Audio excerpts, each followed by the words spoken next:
Today, we will talk about the third and most important part of the Buddha video series that will leave you amazed by what you will hear. After the departure of Buddha, divisions emerged among his followers, leading to the emergence of two major sects. These sects then fragmented into smaller factions, with most of them eventually disappearing, until the Mahayana sect became the most widespread, forming around the 1st century BCE.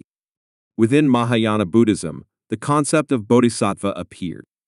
This title is given to individuals who vow to work throughout their successive lives to guide others towards nirvana.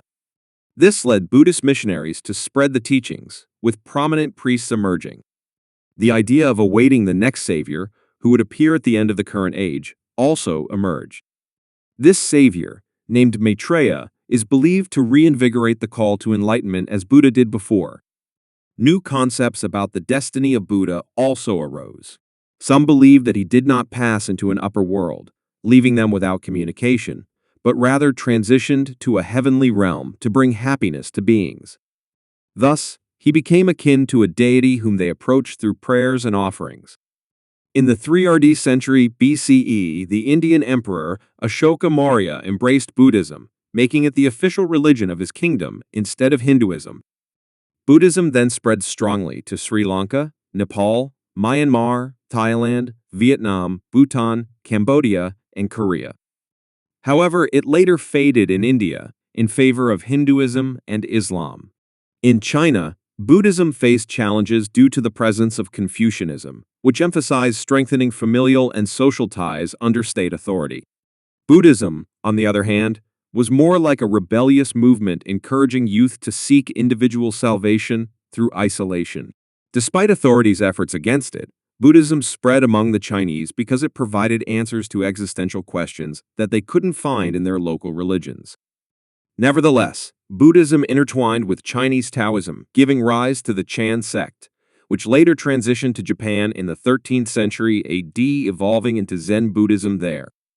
In the Tibetan Plateau, on the slopes of the Himalayas, Buddhism arrived in the 8th century, giving rise to the Tantra sect, filled with magical teachings, the use of spells and amulets, and a lenient view on sexual relations presented within a spiritual philosophical framework.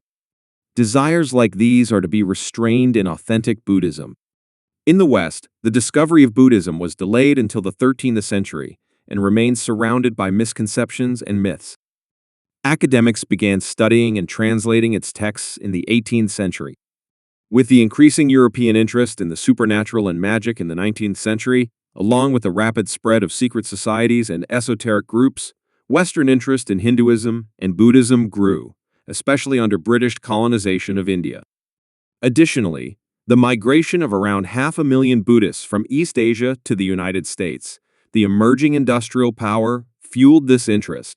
After World War II, amidst the spread of rebellious and anti-authoritarian ideas, anarchism, and the rise of the hippie and New Age movements, Zen Buddhism quickly became a popular commodity in the United States. Drug use became a means to attain a state of nirvana, and some Buddhist teachers seized the opportunity to open meditation schools and sell related products. One of the factors that encouraged the spread of Buddhism in the West was its portrayal as a rational and secular philosophy, particularly because it excludes the concept of a creator. Many meditation schools avoid discussions about hidden worlds and reincarnation, focusing instead on presenting the philosophy of suffering and the path to salvation through practical concepts. Scientific studies highlighting the positive results achieved through meditation have also contributed to its popularity in the West. Buddhism gained global fame for its peaceful culture, as Buddha stated that soldiers killed in battles go to hell. This was interpreted to mean that even self-defense is considered wrong. These teachings were applied by the first Buddhist emperor Ashoka, who renounced violence after witnessing the bloodshed of his enemies before embracing this religion. In the 2nd century, Adi interpretations emerged, allowing for resorting to war if peaceful means failed. Historical Sri Lankan documents also praise some kings for leading victorious battles against Hindus. In Japan, Buddhist monasteries became wealthy institutions during the Middle Ages, owning land and recruiting warriors to protect them. Samurai warriors integrated Zen beliefs into their martial skills. In modern times, Buddhism has not been exempt from violence. During World War II, Buddhists enthusiastically participated in all battles.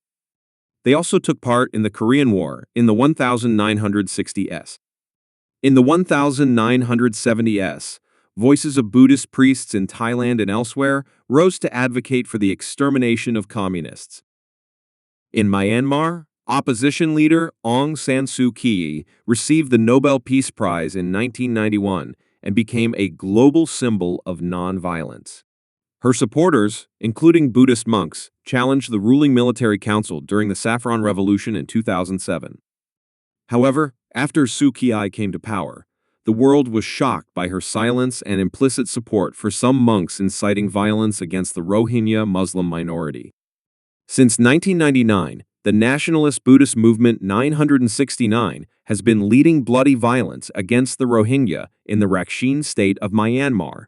In 2013, the American magazine Time featured the Buddhist monk Ashin Wairathu on its cover with the title The Face of Buddhist Terror. Despite his extreme views and multiple imprisonments, the ruling military council released him less than a year ago, allowing him to continue inciting under Buddhist slogans. Even Christians from the ethnic Chin minority in western Myanmar face beatings and forced conversion to Buddhism. The prevailing culture among many monks is that to be Burmese means you must be Buddhist. In Sri Lanka, Buddhist chauvinism played a significant role in mobilizing religious sentiments among the Sinhalese during the civil war against the Tamil Tigers, Hindus, which ended in 2009. Hate speech continues to escalate there to this day. In conclusion, throughout its long history, Buddhism has not been able to resist the forces of change and adaptation. Since the passing of its founder, its followers have adapted its philosophy to align with evolving circumstances and interests, even if it means contradicting some of its principles. If you liked the video, don't forget to like, subscribe, and share to receive all the new updates. If you would like us to talk about other personalities, write to us in the comments.